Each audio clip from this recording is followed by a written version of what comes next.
एक बंदा कुरान सुनाया रमजान में, हमने उसको 1,00,000 रुपए दे दिया, किसी ने सोने के सिक्के पे तौल दिया, फिर भी जो कुरान मेरे रब का सुनाया है उस सुनने का बदला ये नहीं हो सकता है कि मैं सोने पे तौल दूं। जनाब इब्राहिम अलैहिस्सलाम ने क्या कहा? अल्लाह रब्बुल इज्जत से दोस्ती का इम्तिहान लेने के लिए फरिश्ता आदमी की शक्ल में आ गया।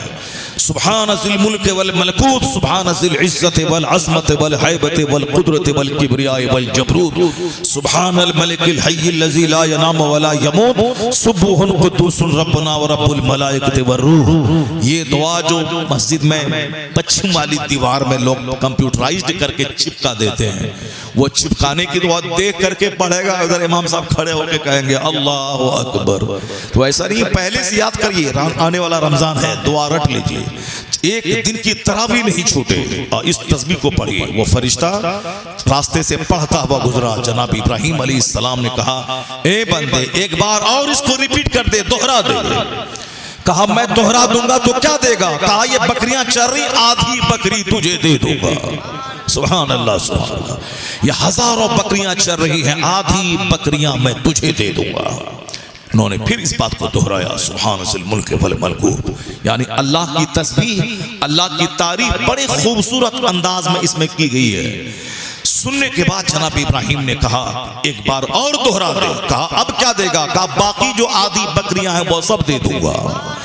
फिर उसने तस्बीह को दोहराई, सुभान ज़िल मुल्क वल मलकूत, सुभान ज़िल इज्जत वल अज़मत वल हैबत वल कुदरत वल किब्रिया वल जबरूत।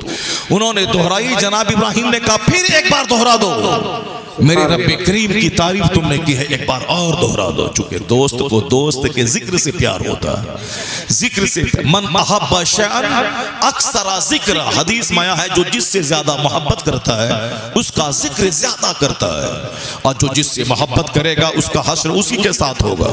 जो क्रिकेटर से मोहब्बत करेगा वो क्रिकेटर के साथ जाएगा, जो फिल्म एक्टर से मोहब्बत करेगा उसी की तरफ बाल रखेगा, चारों तरफ मूंड के धागा बांधेगा, कड़ा पहनेगा, अंगूठी पहनेगा, 20 उंगली में 20 अंगूठी सोने की, फिल्म के एक्टर को देखकर उसी के साथ जाएगा। कहाँ? वहां जो जहां वो जाएगा।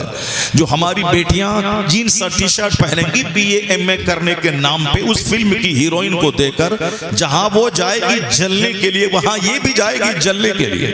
क्योंकि जिसको जिससे प्यार है वो उसी के साथ रहेगा, और जिसको प्यार गौसे आजम से होगा वो गौसे पाक के साथ रहेगा, जिसको प्यार आला हजरत से होगा वो आला हजरत के साथ रहेगा, और जिस माँ बहन बेटियों को प्यार गौसे पाक की माँ से होगा, गरीब नवाज की वालदा से होगा, महबूब इलाही की माँ सैयदा जुलेखा से होगा, सैयदा फातिमा ज़हरा से प्यार होगा, वो भी उसी के साथ जन्नतुल फिरदौस जाएगी।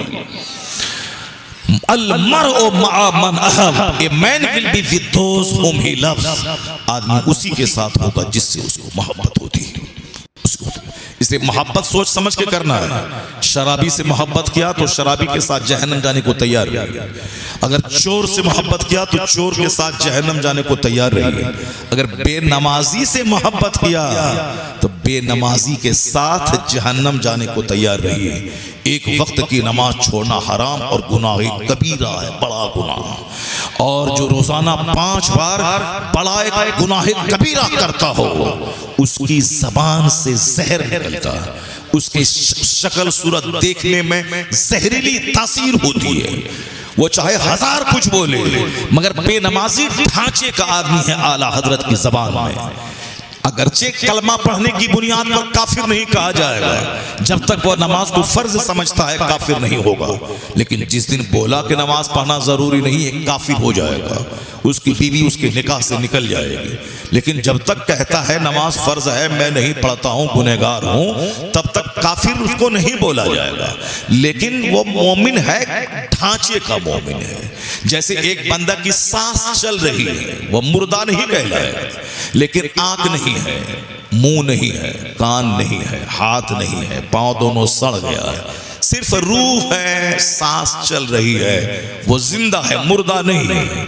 लेकिन वो मुर्दे से बदतर है, जिसके पास मुंह नहीं हो, जिसके पास आंख नहीं हो, जिसके पास कान नहीं हो, जिसके पास पैर नहीं हो, वो तो मुर्दा से बदतर है। मुर्दा तो मर गया, चला गया, ये तो मुर्दे से बदतर है जो जमीन के लिए बोझ है। उसी तरह जो कलमा पढ़ता है मुसलमान है, जब तक नमाज रोजे हज और ज़कात का इनकार नहीं करे, हुजूर की तौहीन नहीं करे, अल्लाह की तौहीन नहीं करे, वो मुसलमान है। लेकिन अगर नमाज नहीं पढ़ता है, जैसे उनके हाथ दोनों सड़ गए, दोनों पाँव उनका सड़ गया।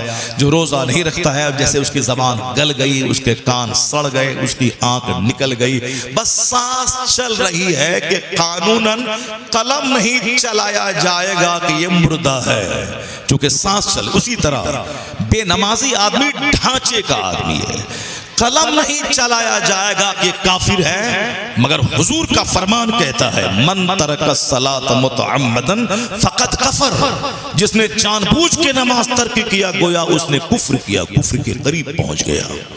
बैनल अब्द वल कुफ्र तर्कुस सलात, एक मुसलमान एक काफिर के दरमियान जो चीज फर्क पैदा करती है वह तर्क नमाज है। हुजूर फरमाते हैं, बेनमाजी का हश्र फिरौन के साथ होगा, बेनमाजी का हश्र कारून के साथ होगा, बेनमाजी का हश्र उमैया इब्ने खल्फ के साथ होगा। इतने घटिया किस्म के काफिरों का नाम हुजूर ने लिया, फिरौन, कारून, हामान, उमैया इब्ने खल्फ, इन चारों काफिरों का नाम लिया। मुस्नद अहमद शरीफ में रिवायत मौजूद है।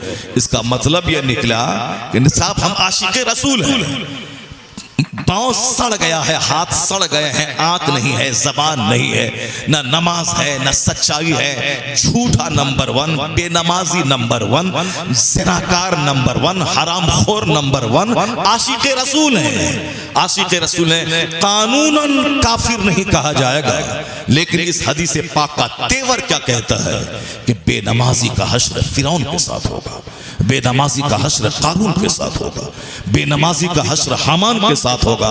अपने मतलब के लिए हदीस कैसे पढ़ेगा? ये हदीस पढ़ेगा तो मतली आएगी, ये हदीस पढ़ेगा तो उल्टी आएगी। ये हदीस सुनाने वाले के खिलाफ कोई उसका छुपा हुआ ऐब निकाल के तिल का ताड़ किया जाएगा, ताकि दोबारा ये हदीस नहीं सुनाए, ताकि लोग हमारे ऊपर ये हदीस को फिट करके हमें मुजरिम और जहन्नमी नहीं कहें, अब मेरी बदअमली की तनकीद करके ये हमको समाज में रुस्वा और जलील न कर दे, समाज में जलील और रुस्वा न कर दे।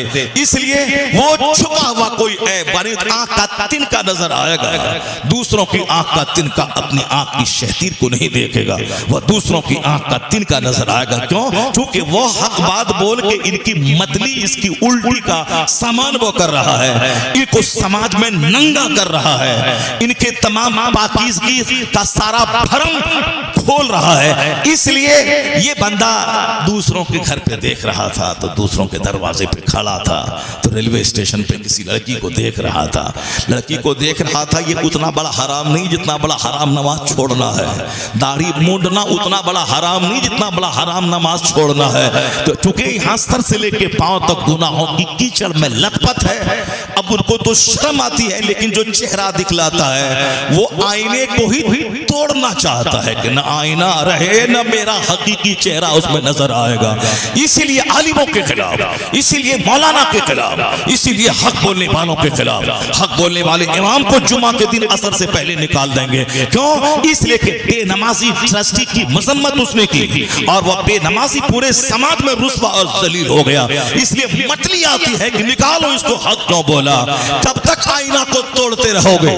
आईना को मत तोड़ो, आईना तो तेरी सच्चाई को दिखलाता है। अपना चेहरा तोड़ो पहले, जो यहाँ है वही आईने में नजर आएगा। तो अपना चेहरा नहीं तोड़ के आईना को तोड़ना चाहता है। इसलिए हक बोलने वाले को हमेशा गलत कहा जाता है, लेकिन जो हक, जो दुश्मनी किया अल्लाह के लिए, जो दोस्ती की अल्लाह के लिए, जो हक बोला अल्लाह के लिए, जो साहब बुराई की मजम्मत की अल्लाह के लिए, जो किसी को 10 टाका दिया अल्लाह के लिए और किसी को नहीं दिया, देता था मगर जान गया कि गुस्ताखे रसूल है, बदअमल है, उसको देना बंद कर दिया, तो दिया अल्लाह के लिए, अब देना बंद कर दिया अल्लाह के लिए।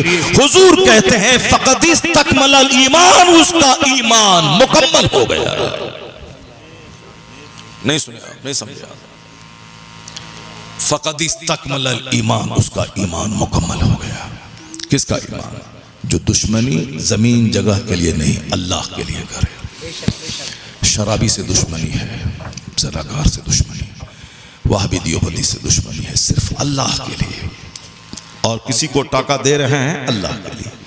जनाब इब्राहिम अलैहिस्सलाम ने कहा सारी बकरियां तो दे ही दिया तुझको, एक बार और सुना दे मेरे माबूद का नाम। तुझको बकरी चराने के लिए कोई तो चाहिए रखवाला, अब बकरी तेरी हो गई, एक बार और सुना दे मैं तेरी बकरी का चराने वाला बन जाऊंगा। सुभान अल्लाह, सुभान, क्या बात है, क्या बात है। फरिश्ते ने कहा कि हे इब्राहिम तुझको खुल्लत मुबारक हो, दोस्ती मुबारक हो, तुझको मुबारक हो। आज तुमने बता दिया कि दोस्ती का हक क्या होता है, तुमने बता दिया कि दोस्ती का हक क्या होता है। दोस्ती इसे कहते हैं कि जान भी दे दी, माल भी दे दिया, सब कुछ दे दिया। लुटाने के बाद यह दर्द नहीं है कि मैंने माल लुटा दिया, नहीं, हक तो यह है कि हक अदा ना हुआ, हक तो यह है कि हक अदा ना हो। माल वही माल है जो रब के नाम पे खर्च हो जाए। वो माल जो मकान में लगा वो माल गया काम से, जो माल खा लिया वो पखाना बन के निकल गया, जो कपड़ा पहना वो कपड़ा फटा पुराना होकर गल गया, सड़ गया, जो पैसा छोड़ गया मरने के बाद बाल बच्चों का हो गया। बाल बच्चे उस बिल्डिंग में सनीमा देखें रात भर, जो बिल्डिंग बनाया नमाज छोड़ के वो जाए हिसाब दे क़यामत में, और जो बिल्डिंग बनी है उसमें बैठ के उनका बेटा रात भर मोबाइल चला के साहब उसमें सनीमा देखेगा। और सजा होगी पाप को जो बनाया है, जितना गुनाह ये करेगा उतनी सजा उसको होगी। क्यों ऐसा काम करता है कि साहब जिसके लिए जिया वो तुम्हारी उस गुनाह किए हुए काम में और मजीद गुनाह में इजाफा कर रहा है। ऐसा काम करके चला जा कि तू चला भी जा, अपना घर नहीं भी बनाया, अगर तूने मदरसा बनाया तो कयामत तक जितने बच्चे बैठकर कुरान पढ़ेंगे सबका सवाब तुझको कब्र में मिलता रहेगा। मस्जिद बनाई, जितने लोग मस्जिद में सजदा करेंगे उसका सवाब तुझको कब्र में मिलता रहेगा। अगर नमाजें छोड़ के अपना घर बनाया, उस घर में जब तक गुनाह होता रहेगा सारा गुनाह तेरे नामे अमाल में लिखा जाता रहेगा। इसलिए और मकान बना के मत जा, अपनी औलाद को जन्नती बना के जा, नमाजी बना के जा। 100 करोड़ का बंगला बनाना एक तरफ, अपने बच्चे को सच्चा गुलाम मुस्तफा नमाजी बना देना एक तरफ। इसलिए कि वो बंगला दुनिया ही में रह के सड़ जाएगा, गल जाएगा, खत्म हो जाएगा। लेकिन अगर बच्चा जन्नती बना, उससे पहले तू मरा, इनकी दुआओं से फायदा तुझको होगा। और ये बंदा अगर बच्चा तेरा पहले मर गया तो फिर मरने के बाद वो जब जन्नत में जाएगा तो वो बच्चा जन्नत में जाने वाला वो भी तुझको अपने साथ जन्नत लेके जाएगा। इसलिए अपने बच्चे को नमाज का गिफ्ट देना, अखलाक का गिफ्ट देना, उसको अदब, अखलाक, इल्म का नूर सिखा देना, ये खरबों रुपए की जमीन का तोहफा देने से बेहतर है। ये बात मैं नहीं बोलता, ये बात आपके और हमारे पैगंबर कहते हैं। क्या कहते हैं? मिन शर्रिन नास मंज़िलतन यौमल क़यामा अज़हबा आखिरतहु बिदुनिया गैरिही। क़यामत के दिन सबसे मर्तबा के एतबार से बुरा बंदा वो होगा जो दूसरों की दुनिया बनाने के लिए अपनी आखिरत को बर्बाद कर दिया होगा। और हुजूर कहते हैं मा नहला वालिदुन वलदहु मिन नहलिन अफज़ला मिन अदबिन हसन। एक बाप अपनी औलाद को जितना भी गिफ्ट देता है, अच्छा अदब सिखाने से बेहतर कोई गिफ्ट नहीं है। अच्छा अदब सिखाने से बेहतर कोई गिफ्ट नहीं है। ये क़ाल इस्लाम फरमाते हैं। अल्लाह ताला हमको और आपको सबों को नेक बनने और अपने बाल बच्चों को नेक बनाने की तौफीक अता फरमाए। तकरीर सुनने के मूड में हैं आप लोग? हैं? तकरीर सुनने के मूड में है नहीं है? ये तो तमहीद हो गई, जो तकरीर का पहला चैप्टर था ये हो गया। अब तकरीर सुनिए, सारे लोग एक बार जोर से बोलिए सुभान अल्लाह। और सबसे पहले तो वादा कीजिए कि कोई आखिर तक उठ ही जाएंगे नहीं है, तब तक हम करेंगे। मगर देखिए वो बाबा जा रहा है, कंबल वाला बाबा, देखिए देखिए देखिए देखिए। अगर पेशाब लगा है तो जा रहे हैं तो ठीक है, जाइए, कोई दिक्कत की बात नहीं, और पेशाब करके फिर आ जाइएगा। और अगर ऐसे ही जा रहे हैं सोने के लिए, जाइए, सोइए, खोइए। जो सोएगा खोएगा, और क्या होगा, जो सोएगा खोएगा। और डेली तो सोते ही रहते हैं। कल रात हम कहाँ पुरुलिया बंगाल, आज कहाँ अमरोहा, परसों कहाँ कच्छ गुजरात। अब कब सोएंगे? अभी हजरत बताया मुफ्ती मुजाहिद साहब के थोड़ी देर आप आराम कीजिए ताकि हम लोग जल समझ जाते हैं। अब आराम क्या करेंगे? वहाँ बैठे इस्तिंजा किया, वज़ू किया, इशा की नमाज पढ़ी, आएंगे चलिए जलसे में चलिए। क्या क्या आराम क्या करना है? आप लोग कल भी सोए थे, कल भी सोइएगा, मगर कल भी हम तकरीर करेंगे 2 घंटा, कल भी हम तकरीर करेंगे 2 घंटा, परसों करेंगे, 28 दिन के महीने में 30 तकरीर करेंगे। अगर अल्लाह ने ज़िंदगी सलामत रखी, सेहत तंदुरुस्ती ठीक रही तो 28 दिन के महीने में 30 तकरीर। इसी इलाके में 11 तारीख को 2 बड़े जलसे में खिताब करना, इसी इलाके में 17 तारीख को 2 बड़े जलसे में खिताब करना, दिन में एक जगह, रात में एक जगह। बताइए। और आप लोग तो कल भी सोए थे और कल भी सोइएगा। अभी बस उठे, चादर ऐसे लपेटा चल दी, क्या मतलब है? ऐसे घुमाया चादर और चल दी। ये जन्नती महफिल है, सख्त ज़रूरत हो तब यहाँ से जाइए। जन्नत की क्यारी में बैठिए, अल्लाह का जिक्र सुनिए। जब तक यहाँ रहेंगे आसमान से रहमतों की बारिश हो रही है, नहाते रहेंगे। सुभान अल्लाह, सुभान, नहाते रहेंगे। अगर ये नहाना कबूल हो गया तो आने वाला जो रमज़ान है उस रमज़ान में इतनी नेकी करेंगे आपके सब गुनाह को रमज़ान धो देगा, एक बन जाएगा। रमज़ान से पहले अलर्ट रहिए कि रमज़ान में एक वक्त की नमाज नहीं छोड़ेंगे, 5 नमाजें बाद जमाअत मस्जिद में पढ़ेंगे, कारोबार थोड़ा कम कर देंगे और रमज़ान से पहले ही जो मेन चीज़ें जो ख़रीदारी कर लेंगे ताकि बिला वजह बाज़ार नहीं जाना पड़े। ईद की ख़रीदारी, कपड़ा वगैरह भी रमज़ान से पहले ख़रीद लेंगे। जो रमज़ान के दिन में जो खाया जाता है, जो सब आपके इलाके में, वो सब इम्पोर्टेंट चीज़ की ख़रीदारी पहले कर लेंगे ताकि बिला वजह रमज़ान में बाज़ार नहीं जाना पड़े। रमज़ान में 5 ख़त्म कुरान करेंगे, रोज़ाना 1000 बार दरूद पढ़ेंगे। अगर इस तरह से पूरा 300 दिन गुजर गया तो 1 महीना ऐसे गुजारिए, अल्लाह 11 महीने नेकियों से सजाने की तौफीक अता कर देगा। सुभान अल्लाह, जरा जोर से बोलिए सुभान अल्लाह और हाथ उठा के बोलिए ला इलाहा इल्लल्लाह। अब जरा मैं सुनाता हूँ आपको कुरान पाक के अजाइबात सुनाता हूँ, कुरान पाक के वंडर से सुनाता हूँ, ताज्जुब खेज बात। चूंकि आप और हम किसको बड़ा कहते हैं? बड़ा उसको कहते हैं जिसके पास माल हो। हम लोग कमज़ोर हैं, कमज़ोर आदमी कमज़ोर को ही चाहता है, कमज़ोर को बड़ा कहता है। हम लोग कितना कमज़ोर हैं मालूम है? इतना कमज़ोर हैं कि हम लोग पैदा हुए हैं पानी के एक नापाक कतरे से। सबको मालूम, कोई इनकार नहीं कर सकता। कुरान शरीफ में 1 दर्जन जगहों पे उसका जिक्र आया कि फलियंजुरिल इंसानु मिम्मा खुलिक़। आदमी को अपनी पैदाइश पे गौर करना चाहिए। कुरान पाक रटने का कोई बहुत बड़ा कमाल नहीं है। कुरान पाक रट लिया, हाफिज बन गया, ठीक है, लेकिन ये बहुत बड़ी फजीलत नहीं है। फजीलत है क्योंकि एक बंदा देख के पढ़ता है, एक आदमी रट लिया, बहुत बड़ी फजीलत नहीं। बड़ी फजीलत क्या है? मन क़रअल कुरान व अमिल बिमा फी।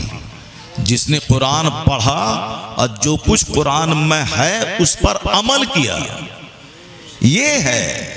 ऐसा नहीं कि पुराना रट लिया, साल भर नमाज छोड़ता रहा, दाढ़ी छटाता रहा, और शाबान महीने में दाढ़ी छोड़ दिया और सुबह शाम ऐसे ऐसे घेच घाच के रट रहे हैं और चले गए कर्नाटक। कभी सूर्य दुखान छोड़ा, कभी सूर्य मुल्क छोड़ा, कभी सूर्य यासीन छोड़ा, कभी कुछ छोड़ा, अब पूरा कुरान ख़त्म कर दिया, नजराना लिया, चले आया, फिर नमाज टोपी ख़त्म, अपना मोबाइल बना रहे हैं, अपना मोटरसाइकिल रिपेयरिंग कर रहे हैं। ये नहीं होगा। मन क़रअल कुरान व अमिल बिमा फी। जिसने कुरान पढ़ा, कम मुफ्ती साहब के बिला, जिसने कुरान पढ़ा और जो कुछ कुरान में है उस पर अमल किया, फ़अहल्ला हलालहु व हर्रमा हरामहु। कुरान ने जिसको हलाल कहा उसको हलाल जाना, जिसको हराम कहा उसको हराम जाना, उससे बचा। तब आया है वो उल्बिसा वालिदा होता जय यौमल क़यामा ज़ौहु अहसनु मिन ज़ौइ शम्स फी बुयूतिकुम दुनिया। हुजूर कहते हैं जो कुरान पढ़ा उस पर अमल किया, तब उनके माँ बाप को क़यामत के दिन वो इज्जतों का ताज पहनाया जाएगा कि जिस ताज की चमक के सामने दुनिया के सूरज की रोशनी फीकी पड़ जाएगी। अल्लाह ऐसा नहीं कि कुरान रटा पगड़ी लपेटा, फूफी चची मामी ममानी दादी बहन ये वो सब की भीड़ जुटाया, गाड़ी छकड़े से सब आई और रुपया का हार पहनाया, माला पहना, गेंदा पहना, दावत खाया, नमाज सब छोड़ता रहा, कुरान छोड़ता रहा। तरावी क्यों नहीं सुनाए रहे? जो नहीं, वो सीना थोड़ा जाम हो गया है, इसलिए से तबीयत खराब हो गई है, आवाज लग जाती है, डॉक्टर मना किया है। क्या डॉक्टर मना करेगा साहब? जब नहीं सुनाना था, ये ड्रामा क्यों किया तुमने? फूफी को, चची को, दादी को, नानी को, मामी को, पूरे गांव की औरतों को क्यों जमा किया? और क्यों ये गेंदा का फूल सजाया? क्यों किया? ये कार्ड क्यों बांटा? उससे बेहतर था कि एक चची, एक मामी, अम्मी तक को खबर ना होती और तुम हाफिज कुरान बन गए होते और पूरा कुरान मस्जिद में सुनाते रमजान में। उसके बाद घर आते कहते अल्हम्दुलिल्लाह अम्मी, आपका बेटा हाफिज कुरान हो गया। सुभान अल्लाह, सुभान अल्लाह। ये है नारे रिसालत, अज़मत कुरान, बरकत कुरान, रिफ़अत कुरान। सारी दुनिया तो स्टाइल मार ही रही है। सारी दुनिया तो स्टाइल मार ही रही है, सब दिखावे में चूर है। कम से कम तुम तो काम करो, दिखावा कम करो। सिर्फ दिखावा, तुम भी दूसरों का देखा देखी, रूम सजाया, नाश्ते का पैकेट बनाया, बहनोई, चचा, भतीजा, साला सबको बोला के जमा किया, पार्टी दिया। क्यों? सब हम हाफिज़ कुरान बन गए। और तरावी क्यों नहीं सुनाए रमजान में? वो नज़ला जुकाम हो गया, क्या दवाई पैकेट में ले लिया है। ऐसा काम मत करो। 5 बच्चे को, कल जहां मैं था 9 बच्चे की दस्तार थी। मैंने तन्हाई में पूछा हाफिज जी को, ये सारे बच्चे आपके यहाँ से पढ़े थे? क्या? नहीं, कुछ इधर उधर से लाया गया। कल की रात जहाँ था मैं, 9 बच्चे फारिग हो गए। मैंने रूम में आने के बाद पूछा कि सारे बच्चे आपके यहाँ पढ़ के फारिग हुए हैं? तो हाफिज जी बोला नहीं, कुछ इधर उधर से आ गया था, कुछ इधर उधर से ले आए थे। पता क्या तमाशा? पब्लिक को तुमने क्या शो किया कि हमने मदरसे में 9 बच्चे को हाफिज कुरान बनाया। आपने जो माल दिया, हमने हाफिज कुरान दिया। यह हाल क्या है? बोरो लाया, बोरो। यही मैं 10 साल पहले दिल्ली में कहा था। क्या ड्रामा कर रहे हो यार तुम लोग? एक रूम किराए पे ले लिया, 1 साल मदरसा खोलने, 10 से दस्तारे हिफ्ज़। 1 साल में बच्चा हाफिज बनता है? हिफ्ज़ क्यों, दस्तार क्यों दे रहा है? स्कूल में कहीं 5 क्लास का स्कूल, ये 8 क्लास का स्कूल, वो 10 क्लास का स्कूल, ये 10+2 का स्कूल, ये कॉलेज इंटरमीडिएट, वो डिग्री कॉलेज, वो पीजी कॉलेज। तो बच्चा 5 क्लास तक यहाँ पढ़ेगा, 7, 8 वहाँ करेगा, 9th 10th वहाँ करेगा, इंटरमीडिएट वहां करेगा, ग्रेजुएशन बीए उस कॉलेज में करेगा, एमए करने के लिए वहां जाएगा। तो जब स्कूल में सारा सिस्टम है और यहाँ क्या, आज मदरसा खोला और आज ही दस्तार ही, कोई बोलने वाला नहीं, कोई टोकने वाला नहीं। क्या है?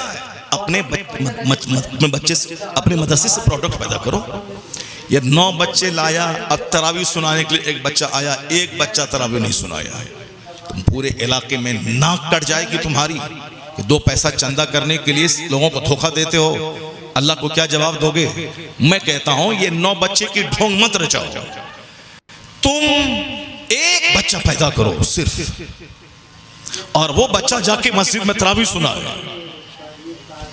मस्जिद में जितने लोग तरावी पढ़ेंगे, सारे लोग तुमको दुआ देंगे, किस मदरसे से पढ़ के आए हो, तुम्हारा उस्ताद कौन है। अगर तुमने नाकारा हाफिज बन के मस्जिद में गया और उसके बाद आगे पीछे आगे पीछे आगे पीछे शुरू कर दिया, नहीं हुआ तो फिर रुकू में चला गया, ये एक इंसानी कमजोरी है। ये तो हो सकती हमेशा, मगर ऐसा नहीं होगा कि डेली 10 बार ऐसा होगा। कभी कभी होगा कि 10 बार डेली होगा। रमसाल भर आप कुरान नहीं पढ़िएगा और रमजान के दिन में 10 घंटा रट के सोचेगा हम सुना देंगे, कैसे होगा? डेली 3 पारे पढ़िए। उस वक्त तक पेट में दाना मत डालिए जब तक के फजर के बाद 3 पारे मुकम्मल न करें। बोलिए उस वक़्त तक मैं खाऊंगा नहीं जब तक कि 3 पारे की तिलावत नहीं कर लूं। रमज़ान के दिन में खूब पकौड़ा, समोसा, बज्जी, सेब, संतरा, अनार, काजू, किशमिश, रोटी सब खाओ, आराम से सो और मेहराब पे खड़े होकर जम के कुरान पाक सुना दो। जो रोजाना 3 पारा पढ़ेगा उस वक़्त तक मैं दाना नहीं डालूंगा जब तक कि मैं 3 पारे कुरान नहीं पढ़ लूं। मामूल बना लेगा वो, रमजान में नहीं दिन रात एक करके एक कोने में बैठ करके रट के सुनाएगा। एक हाफिज बनाए 100 बच्चा आपके मदरसे में आ जाएगा, संभाल नहीं पाएंगे, सारे नमाजी दुआ देंगे। मदरसे का वह एक बच्चा प्रचारक बन जाएगा कि फला मदरसे में फला उस्ताद बच्चे को जबरदस्त हाफिज बनाते हैं, हम भी अपने बच्चे को वहां भेजेंगे। 9 बच्चे को भेजा न वो नाकारा, उससे बेहतर है कि एक प्रोडक्ट हो, जबरदस्त प्रोडक्ट हो और कोई अखबारबाजी नहीं हो, प्रैक्टिकल में अच्छा से सुनाए। लोग कहेंगे बता तेरा उस्ताद कौन है, तेरे मदरसे का नाम क्या है।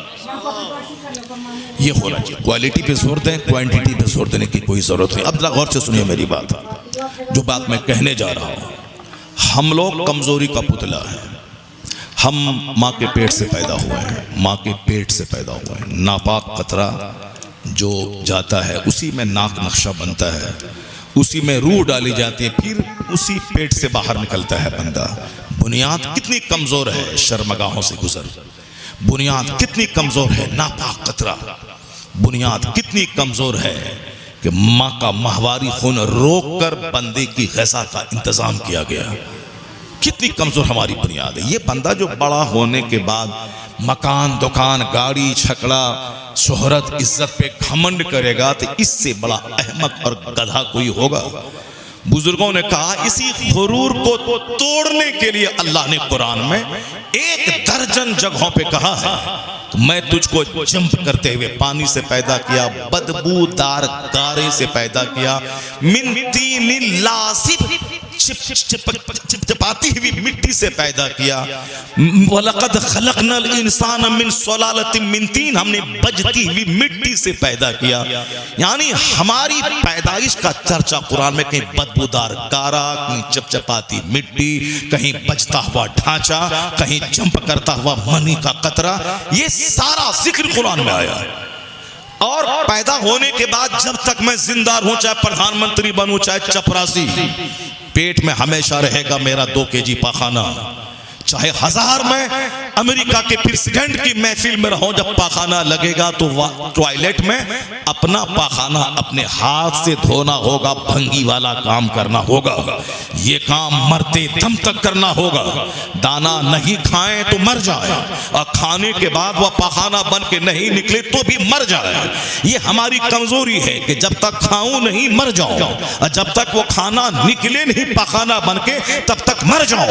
मैं रहूं 1000 एकड़ का जमीन का जोतने वाला, मगर कोई नौकर मेरे साथ टॉयलेट नहीं जा सकता, मेरा पाखाना धोने के लिए वो नहीं जा सकता है। ये इंतहाई दर्जे की घटियापनी होगी। इसलिए राजा भी अपने हाथ से अपना पाखाना धोता है। कभी सोचा तन्हाई में कि दूसरे का पाखाना साफ करके मेहतर हो गया, वो भंगी हो गया, वो जलील हो गया वो, जबकि वही मेहतर वाला काम तुम कर रहा है। फर्क इतना है कि वह दूसरे का टॉयलेट साफ करता है और तुम अपना टॉयलेट साफ करता है, ताकि तुझको लगे कि मेरा हुस्न, मेरा माल, मेरी संपत्ति, मेरी जायदाद, मेरी प्रॉपर्टी, मेरी सच्चाई, मेरी बुनियाद क्या है। वो क्या इतरा के चलेगा जिसके पेट में 2 केजी पाखाना हो? वो क्या घमंड करेगा जो नापाक मनी के कतरे से पैदा हुआ हो? इसलिए अल्लाह ने कमजोरी लगा दी है कि जब भी लगे कि मैं कुछ हूं तो अपने पेट का पाखाना याद कर लेना, अम्मा की शर्मगाह से निकलना याद कर लेना, तो तेरा सारा गुरूर मिट जाएगा, आजिज़ी खाकसारी पैदा हो जाएगी। तेरा सारा गुरूर मिट जाएगा, आजिज़ी खाकसारी पैदा हो जाएगी।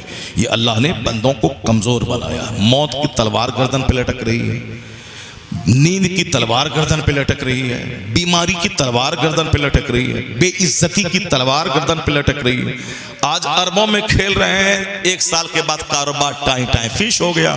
समाज में जलील हो गए कि इनका कारोबार अब नहीं चला, अब ये गरीब हो गया, कारोबार इसका ठप हो गया। पहले खूब चमकीली कार चलाते थे, अब कारोबार ठप हो गया। क्या मतलब? दुनिया में हर एक लम्हे में है बेइज्जती की तलवार लटकती है। कभी बेटा मरेगा, कभी बेटी दूसरों से भागेगी, कभी बीवी बगावत करेगी, कभी मौसम बदलेगा, कभी जलजला आएगा। दुनिया में हर लम्हे में मुसीबतों का तूफान लटक रहा है। इसलिए बंदा की कमजोरी है, पैदाइश कमजोर, दुनिया में जिंदा रहना कमजोर, पेट का हाल कमजोर, मर गया कब्र में जाके सड़ गया, इंतहा कमजोर, इब्तदा कमजोर, जिंदगी में हादसात के बीच में रहना कमजोर, मरने के बाद कमजोर। तो इंसान कमजोर, इंसान की बात कमजोर, इंसान का फॉर्मूला कमजोर, इंसान की थिंकिंग कमजोर, इंसान का नजरिया कमजोर, इंसान का आउटलुक कमजोर, इंसान की थ्योरी कमजोर। इसलिए कोई ये नहीं कह सकता मैं सबसे बड़ा इल्म वाला हूं। फौक़ कुल्लि ज़ी इल्मिन अलीम, हर इल्म वाले के ऊपर में इल्म वाला है। कि अल्लाह ने अपनी दलील बनाकर अपने महबूब को दुनिया में भेजा है। अल्लाह के बाद कोई अगर बड़ा है तो मुस्तफा की जात बड़ी है। क्योंकि मुस्तफा अपनी ख्वाहिश से कुछ नहीं बोलते हैं, मुस्तफा वही बोलते हैं जो अल्लाह ताला उन पर वही नाजिल फरमाता है। मुस्तफा की बशरियत जाहिर है और हकीकत मुस्तफा की नूर है, नूरानियत है। इसलिए मुस्तफा की बात सबसे ज्यादा सच्ची, सबसे ज्यादा परफेक्ट, खुदा की बात सबसे ज्यादा सच्ची और खुदा के बाद सबसे ज्यादा सच्ची मुस्तफा की बात है। तो हमारी बात कमजोर है, चूंकि हम कमजोर है। हम माल वाले को बड़ा कहते हैं, हम इंजीनियर को बड़ा कहते हैं, हम डॉक्टर को बड़ा कहते हैं, हम कारोबारी को बड़ा कहते हैं, हम जो विधायक बन जाए उसको बड़ा कहते हैं, जो सांसद